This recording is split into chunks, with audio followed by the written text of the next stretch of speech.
बिस्मिल्लाहिर्रहमानिर्रहीम। अस्सलाम वालेकुम। मैं हूं डॉक्टर कमर अब्बास। आप देख रहे हैं मेरा YouTube channel doctors veterinary clinic. जो दोस्त मेरे चैनल पे नए आए हैं उनसे रिक्वेस्ट है कि चैनल को सब्सक्राइब करें, लाइक और शेयर करें ताकि जो यूज़फुल इंफॉर्मेशन आपको एनिमल्स के बारे में मिलती है वो फार्मर्स तक पहुंच सके। लास्ट वीडियो के अंदर मैंने डिस्कस किया था कि एडल्ट एनिमल मैनेजमेंट, आपका जो बालिग जानवर है, जो आपकी गाय है, उसकी आपने कैसे देखभाल करनी है। तो आज उसी से रिलेटेड एक कंडीशन है जानवरों के अंदर जिसको हम अडर अडीमा कहते हैं। आज उसको डिस्कस करूंगा। आज मैं आपको इसकी कोशिश करूंगा कि इस छोटी सी वीडियो के अंदर इसकी वजूहात क्या हैं, इसकी पैथोफिजियोलॉजी क्या है, इसके साइंस क्या है, इसका ट्रीटमेंट और मैनेजमेंट को डिस्कस कर सकूं। अडर अडीमा ज़्यादातर जो गाय के अंदर है वो पार्चुरेशन से पहले, बच्चा देने से पहले और बच्चा देने के बाद तक हो सकता है। इसके ज़्यादातर, वैसे तो किसी में भी हो सकता है, लेकिन इसकी प्रेवलेंस जो है, इसके केसेस जो हैं वो ज़्यादातर बच्चा देने से पहले से बच्चा देने के बाद तक होते हैं। अडर अडीमा में होता क्या है, ड्यूरेशन के करीब होता है तो बच्चे का जो वज़न है वो काफ़ी ज़्यादा होता है, तो फीटल प्रेशर की वजह से। और दूसरा जो है, अंडर डेवलपमेंट हो रही होती है, हवाना बन रहा होता है, वहाँ पर ब्लड सप्लाई ज़्यादा होती है और उस प्रेशर की वजह से जो है लिम्फ जो है, जो फ्लूइड एक लिम्फ होता है वो उसकी ड्रेनेज नहीं हो सकती, वो वहाँ से जो है निकल नहीं सकता और वहाँ एकमुलेशन हो जाता है, इकट्ठा हो जाता है और इस कंडीशन को हम अडर अडीमा कहते हैं। अडर अडीमा की अगर हम बात करें काजेज़ की, इसकी वजूहात क्या होती हैं। अडर अडीमा की काजेज़ के अंदर हम कहें तो इसकी एक वजह जेनेटिक्स भी है। जेनेटिक्स का मतलब ये है कि अगर आपके पास कोई जानवर है जिसके अंदर वो पहले उसकी माँ को ये मसला ज़्यादा रहता था, तो उसकी जो बछड़ी आएगी उसमें भी इसके मसाइल हो सकते हैं। दूसरा, हमारी साहिवाल कौ है, इसके अंदर इसके मसाइल ज़्यादा आते हैं निस्बत चोलिस्तानी के। इस तरह फ्रीजन गाय के अंदर भी इसके मसाइल बहुत ज़्यादा आते हैं। और जो बछड़ियाँ पहली बार बच्चा देती हैं, हीफर्स जो हैं, उसके अंदर अडर अडीमा के चांसेस बहुत ज़्यादा होते हैं। तीसरा कि बहुत बेस जानवर है, हेल्दी जानवर है, मोटा ताज़ा जानवर है, तो उसके अंदर भी अडर अडीमा के चांसेस काफ़ी ज़्यादा होते हैं। इसके अलावा इसकी एक और वजह है, वो ऑक्सीडेटिव स्ट्रेस है। किस किस्म की स्ट्रेस है उसमें जानवर के में अडर अडीमा के चांसेस बहुत ज़्यादा हो जाएंगे। आपका जो जानवर है वो ज़्यादा उम्र में बच्चा देता है तो उसमें भी इसके चांसेस काफ़ी ज़्यादा होते हैं। इस तरह जो जानवर ज़्यादातर हम बांध के रखते हैं उसको एक्सरसाइज प्रॉपर नहीं हो पाती, जब प्रॉपर एक्सरसाइज नहीं होगी तो उस किस्म के जानवर के अंदर भी इसके चांसेस बहुत ज़्यादा हो जाते हैं। एक और वजह जो है वो कीटाइन इनाइन बैलेंस है। पॉजिटिव और नेगेटिव आयन का जो बैलेंस है वो डिस्टर्ब हो जाता है। अक्सर जो फार्मर हज़रात हैं, जब उनका जानवर बच्चा देने के करीब होता है तो नमक देते रहते हैं, सोडा बाइकार्ब जिसे हम मीठा सोडा कहते हैं, वो बहुत ज़्यादा मिकदार में जानवर को रूटीन के साथ देते रहते हैं, तो इसकी वजह से भी इसके जो चांसेस हैं वो बढ़ जाते हैं। तो लिहाजा कोशिश करें कि सोडा बाइकार्ब या जो नमक है इसका इस्तेमाल आखिरी दिनों के अंदर बच्चा देने से कुछ दिन पहले इसको छोड़ दें। ये थी इसकी चंद काजेस। अब पैथोफिजियोलॉजी मैंने आपको बताया कि बच्चे का प्रेशर बहुत ज़्यादा होता है जिसकी वजह से जो लिम्फ है उसकी प्रॉपर ड्रेनेज नहीं हो पाती, उसका जो ड्रेनेज सिस्टम है वो काम नहीं कर पाता।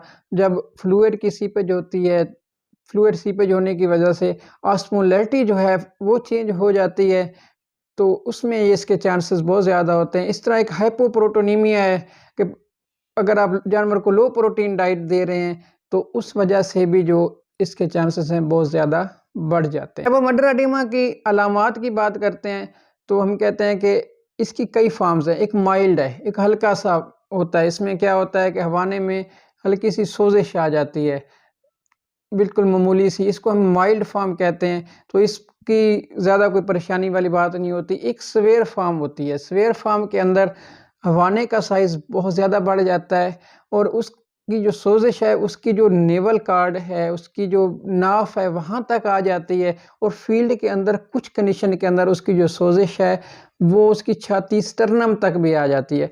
तो ये एक सवेयर केस होता है अडर अडीमा का। इसमें जानवर खाना पीना भी छोड़ जाता है, जानवर बहुत ज़्यादा पेन में होता है, तकलीफ़ में होता है।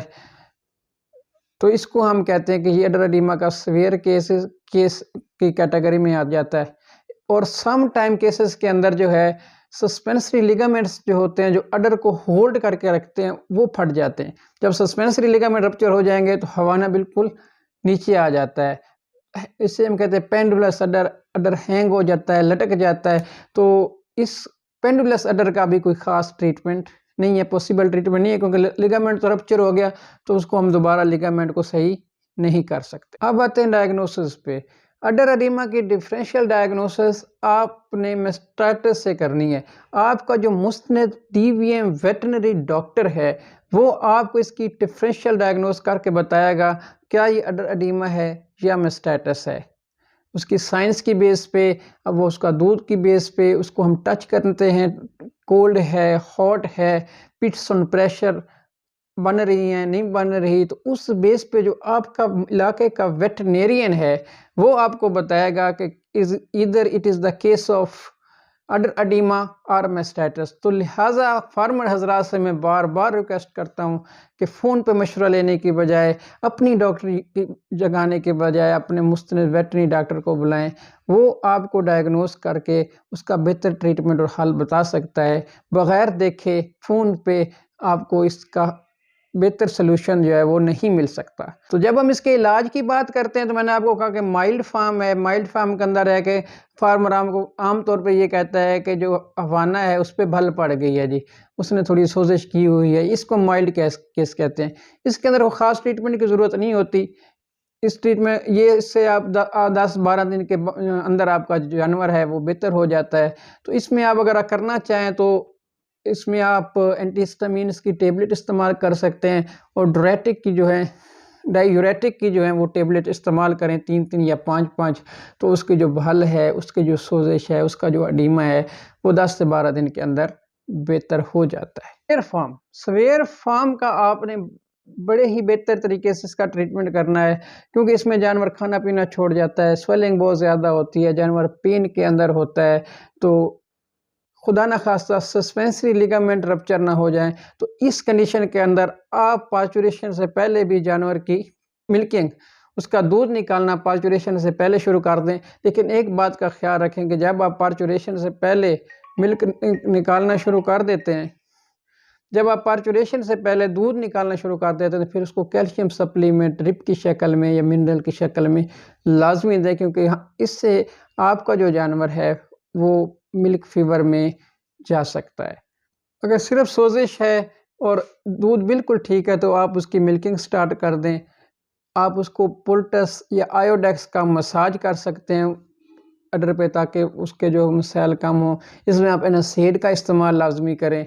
आप डायूरेटिक का इस्तेमाल करेंगे, क्योंकि ये सीवियर फार्म है तो इसको हमने रिकवर करना है। और अगर दूध ख़राब हो रहा है, दूध ख़त्म हो रहा है या दूध में से खून भी आ रहा है, छिटियाँ भी आ रही हैं, इसका मतलब ये है कि ये अडर एडिमा का केस अब कम्प्लेक्सिटी की तरफ जा रहा है, इसमें मेस्टाइटिस भी डेवलप हो गई है। तो फिर आप इंट्रामेमरी थेरेपी भी इस्तेमाल करेंगे, एंटीहिस्टामिन्स का भी इस्तेमाल करेंगे, आप सिस्टेमिक एंटीबायोटिक्स भी 3 से 5 दिन देंगे, ताकि आपका जो केस है, आपका जो जानवर का हवाना है वो ख़राब ना हो और जल्द से जल्द बेहतरी की तरफ चला जाए। तो ये इसके कुछ ट्रीटमेंट प्रोटोकॉल्स हैं जो आप इसको अपनाएंगे। मैंने आपको बताई कि ये ऑक्सीडेटिव स्ट्रेस की वजह से होता है, तो इसमें vitamin E, selenium, vitamin C का भी इस्तेमाल कर सकते हैं।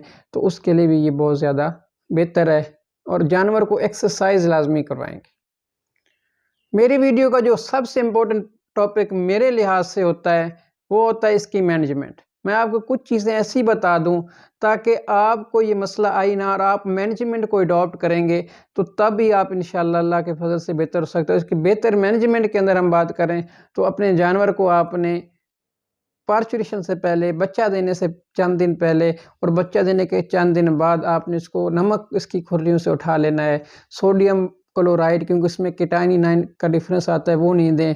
मीठा सोडा भी हम कहते हैं कि कुछ 10-15 दिन पहले और 10-15 दिन बाद तक आप इसको सोडा बाइकार्ब का इस्तेमाल भी नहीं करेंगे। जानवर को प्रॉपर एक्सरसाइज करें। अक्सर हमारे जानवर बंधे होते हैं, अगर इसलिए हम बार बार कहते हैं कि अपने जानवर को खुला छोड़ें, वो वॉक करेगा, वो एक्सरसाइज करेगा और उससे अडर एडिमा के चांसेस कम हो जाते हैं। अगर आपने अपने जानवर को बांध के रखा हुआ है तो उसमें आप जानवर को आधा किलोमीटर 1 किलोमीटर तक उसको एक्सरसाइज लाजमी कराएं।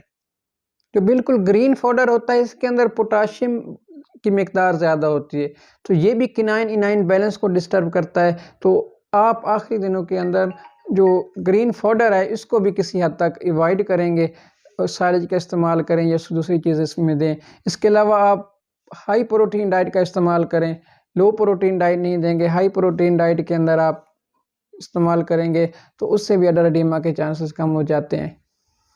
आप सोडियम क्लोराइड नमक के ढेलों को उठा लें, सोडा बाइकार को कुछ दिन रिस्ट्रिक्ट कर दें और इसके अलावा विटामिन ई सेलेनियम का इस्तेमाल कर सकते हैं। जानवर को प्रॉपर एक्सरसाइज कराएंगे। इसके अलावा अमोनियम क्लोराइड का इस्तेमाल करें, जिसको अपनी ज़बान में हम नुशादर कहते हैं। तो नुशादर का आप इस्तेमाल करेंगे, तकरीबन 50 से 60 ग्राम नुशादर आपने बच्चा देने से 21 दिन पहले शुरू करें और बच्चा देने के 21 दिन बाद तक दें। मैक्सिमम आप इसको 40-45 डेज तक दे सकते हैं, मिनिमम 5 दिन दे सकते हैं।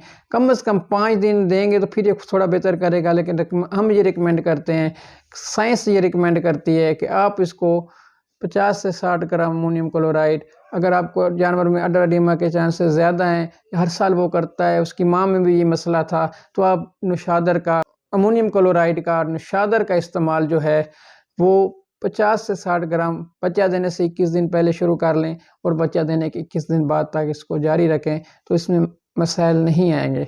तो अडर एडिमा के अंदर अक्सर लोग जो हैं इसको डायग्नोज नहीं कर पाते।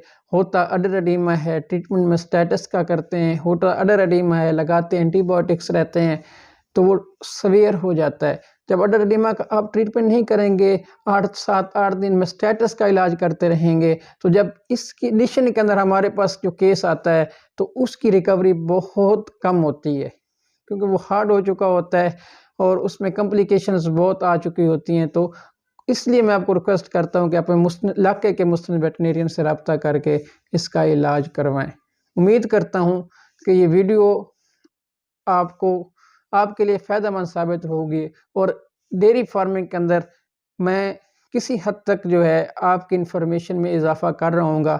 अगर आप समझते हैं कि ये वीडियो यूज़फुल है और फार्मर हज़रात को फ़ायदा दे सकती है, तो इस वीडियो को आगे दोस्तों तक शेयर करें और मेरे चैनल को सब्सक्राइब करें, लाइक करें। अस्सलामु अलैकुम व रहमतुल्लाहि व बरकातुहू।